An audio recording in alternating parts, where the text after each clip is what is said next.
The Church Solutions podcast is running again. I'm Phil Thompson. Thanks for being with us. This is episode 421. At least I think it is.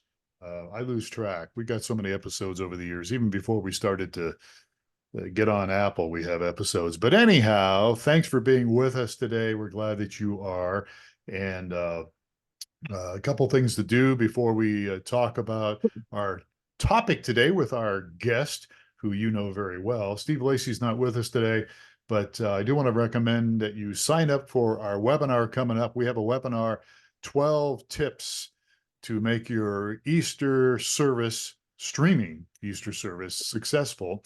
And what you do is you want to go to webinar.streamingchurch.tv and reserve your seat. Now, you may be listening to this podcast later, but you can still go to that website, webinar.streamingchurch.tv, and there's a link on there to sign up for the next podcast that we're going to do. But you can also click on a link to see our past webcast or past webinars. Sorry. And so you just go there and you can look. We've done a lot of webinars over the years, and hopefully something there will be helpful. And this one about 12 tips. You could certainly use it even if you aren't talking about an Easter service. Most of what we talk about there is applicable for anything that we do. There's some Easter things in there, but so sign up today, reserve your seat, or if you missed it, look at the recorded one by again going to that website. All right, good enough. So today we have a guy that I work with, and I've known him now for a number of years. He was on staff with me at a church here in Tucson. Michael Gray is with us. Hi, Michael. Hello there. Got you taking a sip of coffee, I guess, huh? Yeah. So Michael works with us, as you guys know. You've probably heard him on the podcast before. He does tech support and other things for us. He does social media for us. And even before this, he was doing social media for the church when I came back on staff. And then, Michael, you were doing some classes for hmm not just churches, but businesses hmm using social media, right? You did that for quite a while. Yeah, about a decade. I did classes for local businesses and some throughout the state. Just traveled and taught classes on how to utilize it and how to make it work for you. And most of what applies to a business applies to the church as well. And I have learned a ton, and a lot of it has changed over that decade plus. Yeah. Yeah, it really has changed. Everything changes, of course. So there is a blog that you posted. If people go to blog.streamingchurch.tv, you'll see a bunch of things that we talk about there. And one of them is about social media. But what I thought we would do today is I figured I would ask the expert. So you're the expert, Michael. So I'm going to fire some Okay, if you questions. insist. That's right. I'm going to fire some questions at you. I'm a pastor or somebody in the church who's doing social media, or at least thinking about doing more social media for my church. Might be a volunteer, might be somebody on staff. So let's just start with the top. So number one, what factors do you consider when deciding which social media platforms to use for your church? Because there's a bunch of them now. So, I Oh mean, yeah, how do you decide yeah. what to use? It's pretty confusing. So there's two parts to this answer. Part number one, if you want your church to get found online, if you want people to look you up and say church near me, which they do every day and more than you think around you, then you want to sign up for every social media platform just for the searchability of your church. That whether you ever use it or not. And then the other thing is to secure your name. So let's say your name is bobschurch.com. You got a website. So you want everywhere in the cosmos on social media, you want everything that possibly you can own that is bobschurch.com. And of course, that's just silly name. But if your church is bobschurch.com, I'm sorry, I'm not being offensive, yeah. So that's the search aspect. Then you have to go to the second part of that is who is your audience? And don't say everybody, or it's an immediate fail. Who's your audience? Who is looking for a church like you? And then you have to, from then that question, say, okay, where are they online? Age demographic makes a huge difference. We find that most people who actually attend churches are older, and most of those older folks are on Facebook and maybe a little bit of Instagram because they want to see the kids and grandkids' pictures and engage. And so that's where you'll find the older group. Younger groups, you're talking about TikTok and Instagram and other platforms. I'm not going to get deep into the breadth of platforms, but the big ones. Focus on the big ones first, but don't forget those niche ones that may really fit an audience. So let's say you're in a college town and you're really a college type church and you're targeting college students, then you've got to understand where they're spending their time online and what platforms that they access and use and see often, and that's where you need to be. So where they are. Where are your people at? Okay, so that's one of the first steps, and then the next thing, I guess, which probably kind of ties into this, but what kind of content, really works well with these different platforms? I mean, there's certain types of content, right? I mean, there's video, there's images, I don't know what else. Well, not just, but themed. Let back up to the bigger picture of themed. You would hope that people would be excited about you sharing your events and stuff, but guess what? They aren't. Phil, what got the most traction on our channels this week? Uh, you're putting me on a spot here. I don't know. Was it? It was a reminiscent post. So you're reminiscing about the old days. Oh, that's the one I posted, right? Yeah, right? Oh, okay. Yes. Yeah. Yes. So So our hottest post is it was something about, I put an image in there about Windows 95, didn't I? Was that the one I put in there? And if you remember Windows 95, you're old, or was that something? Is that what I said? Something to that extent. Yeah. But then you ask a question as to what operating system did you start with? And it just Okay. and the engagement was way more than we get on any of our other posts. People love to reflect and think back to whatever, and it doesn't matter how old they are, because for some kids, their first device, their first OS was Apple OS. Right. I mean, it was a phone versus a desktop or a box or a giant box like we started with.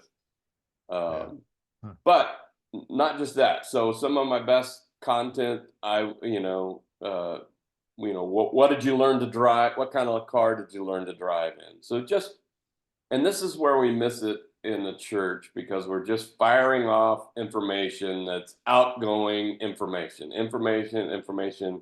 See this, read this, do this. And we're missing the whole point of social media. And that is to be social, not a broadcast channel, a social channel. So interaction. So there's a magic mixture here, and you hear people talk about the algorithm. So now that all those folks engaged with us on a post about computers in the old days, those folks are going to see our content for the next few weeks more often. Okay, so that makes sense. So yeah. My question was, what types of content perform well? So that was going to my next question. Yeah. But so even if I post up, so I'm working at my church and I'm doing social media. So even if I post something that may not be religious or church related per se, that would be a good post. because Yes. even though it may not be quote or Yeah. unquote Christian, whatever that means, Yes. it gets people involved, and then they're going to see stuff in the Absolutely. future. Absolutely. And we have to get over, I know we're all excited about what we do and what we're pushing. We all feel is the most important thing ever. And that's true. However, that's not the content that is most effective at getting people to start a conversation with you. Think about it, Phil. You and I are at a party. We walk in and we're mingling, and I start every conversation with, "Let me tell you about this part of the Bible and what it means about your life." And people are like, "What? I don't even know you," and it's silly. Well, it's I've seen people do it, but it's Yeah. silly. And it's not relational and it's not social.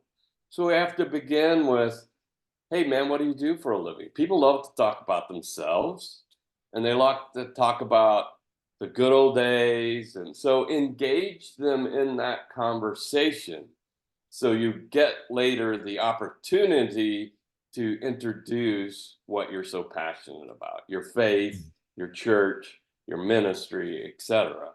But you got to start with being socially relational, and that is, "Hey man, what do you do? What are your hobbies? What do you like to do? What do you do on the weekends when you're not working?" Or some people are working on the weekend. "What do you do when you're not working?" Hmm.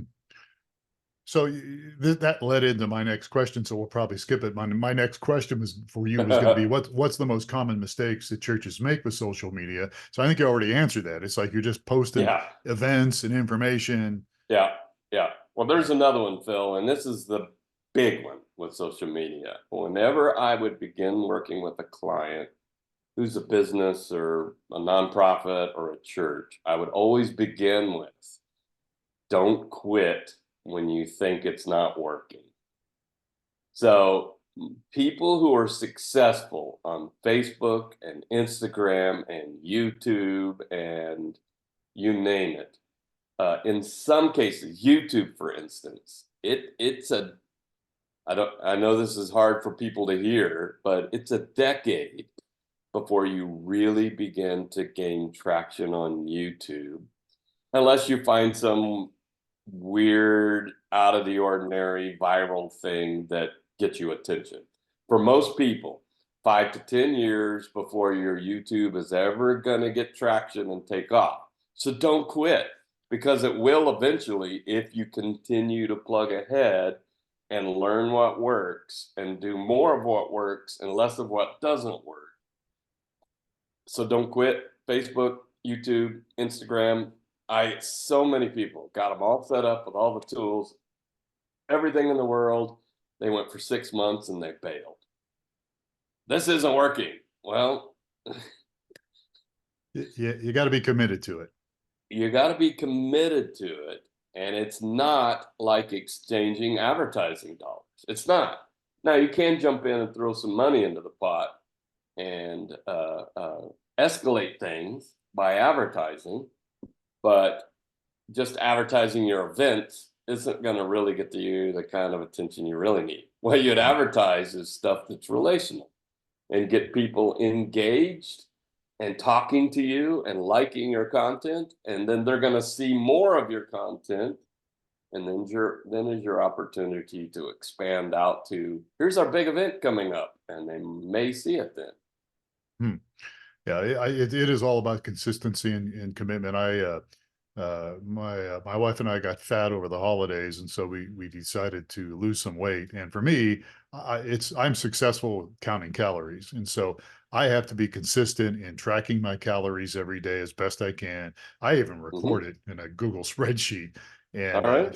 she was doing something else, and it wasn't real effective. I said, "You need to start counting calories," as she finally did. But as long as we're consistent, we can slowly begin to get in better shape. All right, so let me move Yeah. in to the next question. So when you talked about interaction and all that, what happens if your church is posting social media and somebody gives you a negative comment? What should you do Mm-hmm. about that? Should you ignore it? Should you delete it? What should you do?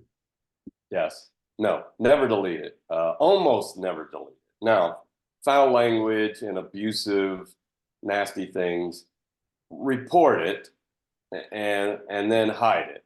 But you want to be cautious about just hiding something you disagree with.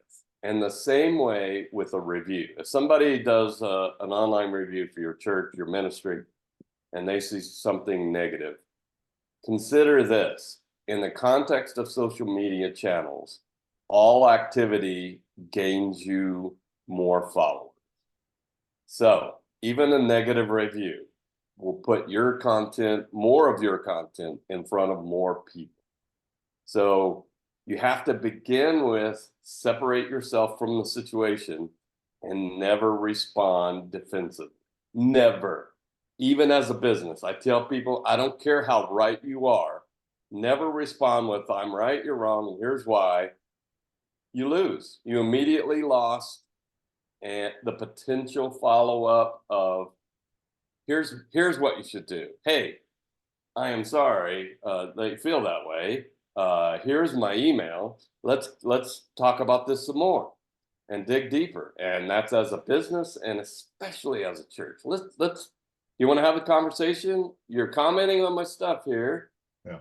Let's talk about it some more and see if they're willing to go into private messaging or call your phone or call the church or message, but never respond defensively. You'll always lose. So in the social world, you just, always, if only there was somewhere that somebody had said something about turning the other cheek.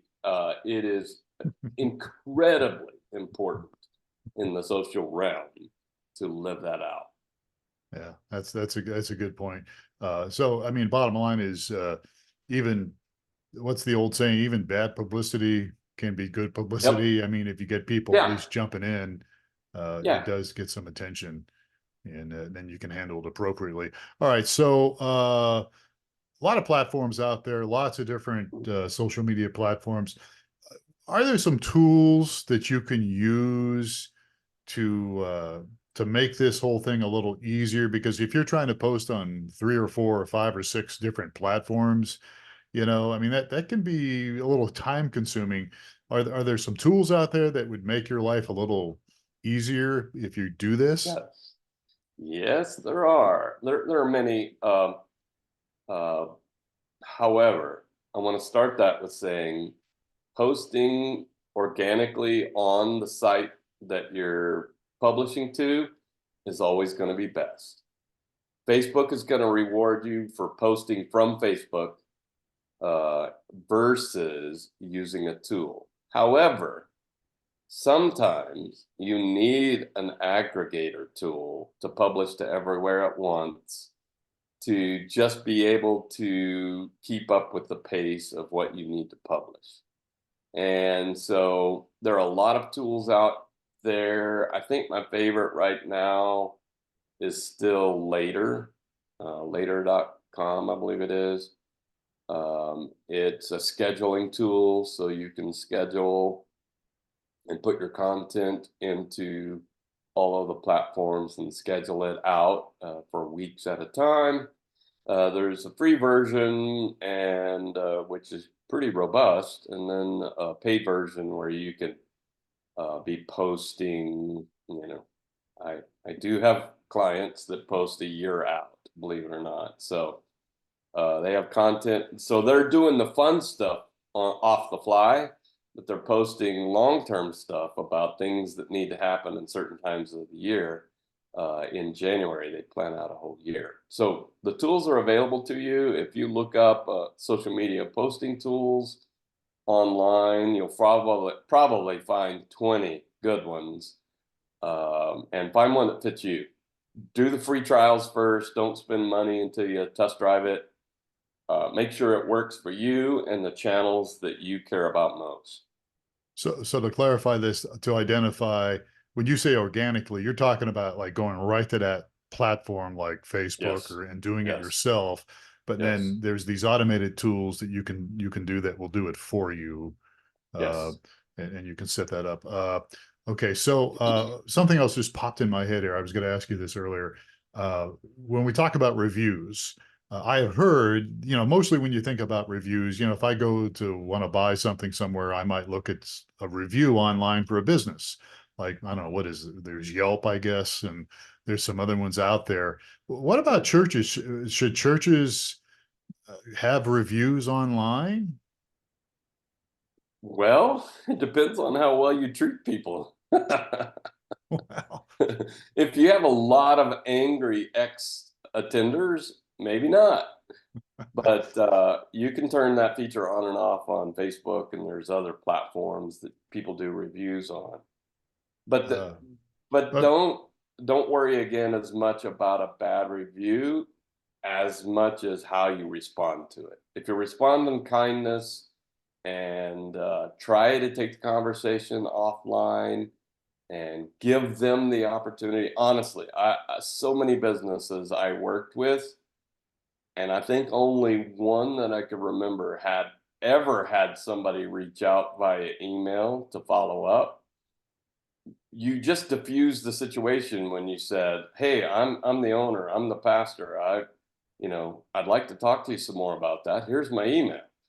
And that's the end of the conversation 99% of the time. But if then I go looking at that church and I see that pastor made that offer, I'm going, all right, that was the right response. That was the right thing to say. Same if you're a business owner, by the way. I yeah. know you're passionate about your product or whatever you sell. The right answer is still, I'm sorry you had a bad experience with our product. Here's my email. I'd love to talk to you some more and see how I can make this right. Whether But you're a church or a business, same deal. right, okay. So, but do these reviews help you gain traction, like with Google or some other places? Yes, absolutely. Again, searchable. Yeah. It's very searchable. So somebody mentioning you, even in a negative context, can get you found by more people who are saying into their phone, "Hey, whoever, find a church near me." And so it's going to give you reviews, it's going to give you videos, it's going to give you websites. All of those things are going to show up in that search. And reviews are a high position part of search. So, if I see that review, ooh, somebody really bashed that church for this. And then I see the pastor's response trying to, be kind and address that issue. I'm like, all right, well, those guys seem to have what's going on. Like I would expect a church to, be relational and take care of people. Yeah. Okay. So if I wanted to start reviews for my church, I mean, should I just address some people in my congregation and say, "Hey, we feel like setting this up to get reviews would help us long term. Maybe Hmm. go after some of the people in my church that have Hmm. had hopefully good experiences. If they're still there, they probably have. So maybe have Yep. them start giving some reviews, and that would Yeah. kind of prime the pump, maybe." Yes, yes. However, there's a caveat to that, and you should always start with Google reviews. Yelp, there's a lot of sketchiness to their platform, and I don't know if they'll ever truly change. That you have to basically pay, and then they're going to drop some of the bad reviews down. That's an extortion strategy, and I just don't care for it at all. However, Google reviews are almost always going to be higher, and it's an easy platform. You should be listed there to begin with, and you should ask people to review you. However, here's the caveat. If you say Sunday, "Hey, everybody, I need you to go to our Google link and give us a review," if suddenly there's an inundated amount of reviews coming in, most of those are going to get ignored because the algorithm can see that, oh, this suddenly overnight, here's 100 reviews. That's not legit. And Uh, somebody has manufactured or solicited Manipulated. Yeah. reviews, Yeah. and they feel that's not fair, and I would agree. So a couple reviews a day, 1 or 2 a day. So that may be something that you have to individually send out emails, make a few phone calls. Hey, give us your honest opinion, what you think about what we do here and how we impact the community and whatever else, you know. Okay.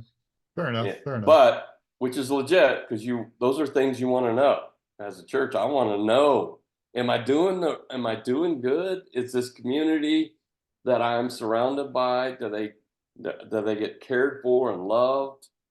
I want to know those things. And if our Yeah. people don't think so, then we're probably not doing things right.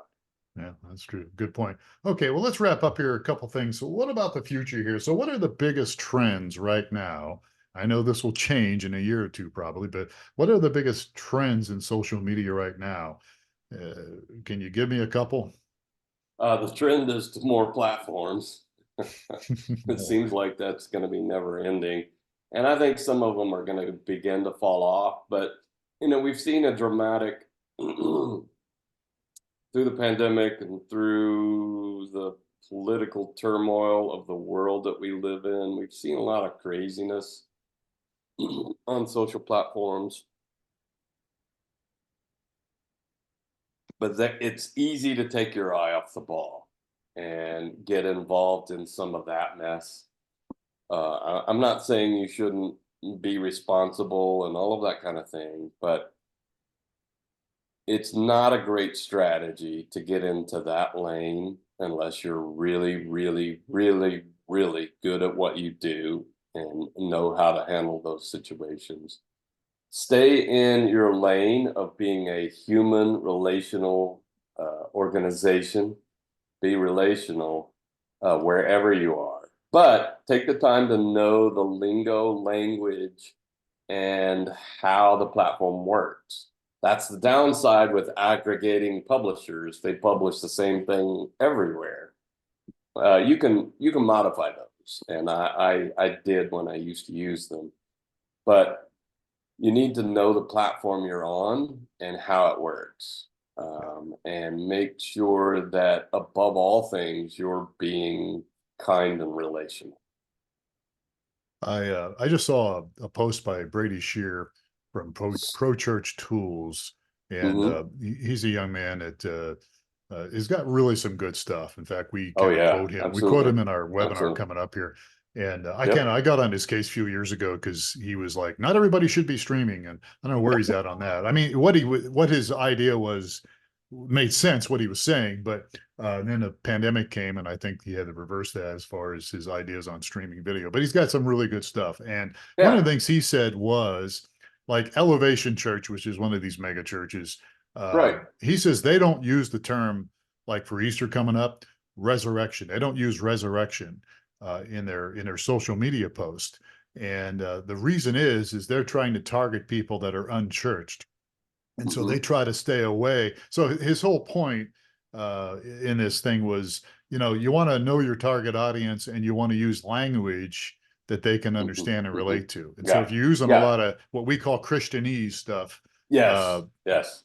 yeah, Yeah. I I would say Brady's right on there, and honestly, I would agree with him.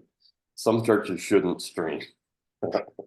if you're And if who do you're you work for again? Don't you work for a if streaming company? technologically you are so chaotic that it's a train wreck every weekend, you probably shouldn't show everybody that. And my You point to should that, work that out, yeah, and let us help you work that out, and then stream. And yeah, my that's a very few people, very very micro few people. I think everybody should stream, and everybody should be on social media. But uh, follow Brady. Go find that guy and follow him because he will yeah. really teach you and show you how to create quality content that people care about. I just saw like another, I believe it was on Instagram, a really great post that he broke down 5 different things, 5 different posts that are always going to be a big hitter on your channel. A lot of it has to do with what I was talking about. People who are asking questions, or a Q&A kind of vibe, Yeah. or people who want to reminisce, they want to talk about their first job, their first car, their first date, their first kiss, whatever it may be. People want to talk about that kind of thing, and then there's several categories that he hit on, and so he's really smart, and he's doing it right. Teach you how to do it right. Yeah. But I need to go ahead, reach out Phil. to him. I just need to Yeah. reach out to him, see if he'll be a guest on our podcast. But to your point about maybe you shouldn't stream because things are chaotic, my counterpoint to that was if you're running a church, it's just crazy and chaotic to the point. I mean, if you're not doing a good job in presentation, and I understand there's different ideas on that whole thing, but I mean, if you're just not doing a good job, maybe you shouldn't be pastoring. I don't know. That's just my. let's let's not go too deep Uh, down the rabbit hole, and there's some yeah, truth to all of that. But sometimes the most chaotic mechanic with pieces and parts and piles everywhere in the shop is the best mechanic in town. that's true. It That's a good doesn't mean point. you should shoot an advertising video of all of his chaos and all of his junk. Maybe go outside and shoot that video, and then let him do his thing. And that's true of pastors too. However, we got to be cognizant of what we're sharing with people. Yeah, We want to be honest. We want to be transparent. I mean, good grief, the church should be the most honest, honest, transparency, all of those things. Uh, but it does not mean you have to say, let me show you all my dirty dishes. yeah. Well, and from the tech side and whatever you want to call it, I mean, you definitely want to make sure you know what you're doing when you're streaming. You want to make sure your Yeah, transitions are good and the stuff that yeah. actually what we're going to talk about in our webinar coming Yeah, up is absolutely. And a big piece of keep it simple, stupid, the KISS method yeah, approach is where you can fix all of those foibles and issues. Is right. keep it simple, simple camera, one camera, streaming right into a computer. Start there, and then begin to grow out from there and get a little bit Yeah. better. All right. So we're out of time here. I mean, my last question was, what are your thoughts about the future of social media? I mean, it's here to stay, right? I mean, there's Not going to going be away. changes. Yeah, there's going to be Not maybe going different away. platforms that come and Yep. go, but it's Yeah, not. you can either learn to embrace it and use it to your advantage or not. It's there, it's huge, it's massive.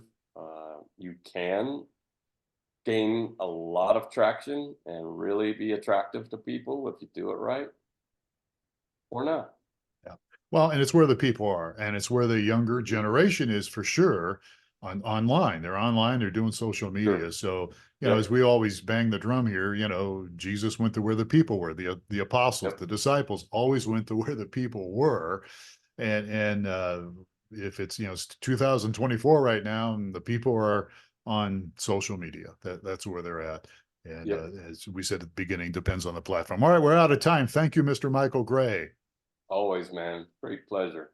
Yeah, and you can reach out to Mike if you have questions. You maybe agree or disagree or want to ask him some stuff. Absolutely. Just open up your email and type in Mike at streamingchurch.tv. He works with us and he has got some really good insight on some things. So reach out to him. And if we can help you with anything, you can always go to streamingchurch.tv and chat with us. Even if we're not online at the time at different business hours, you could still chat and we'll respond with an answer to your question a little bit later. We're pretty timely on things. We actually answer the phone most of the time. And sign up for our webinar coming up March 12th, right? Did I get that right? Yeah, March 12th. Tips on streaming your Easter service. Go to webinar.streamingchurch.tv. All right, I'm Phil Thompson. That was Michael Gray. Steve Lacy will be back one of these days. Thank you for spending some time with us today. Please take care of yourselves and each other, and we'll catch you again next time on another episode of the Church Solutions Podcast.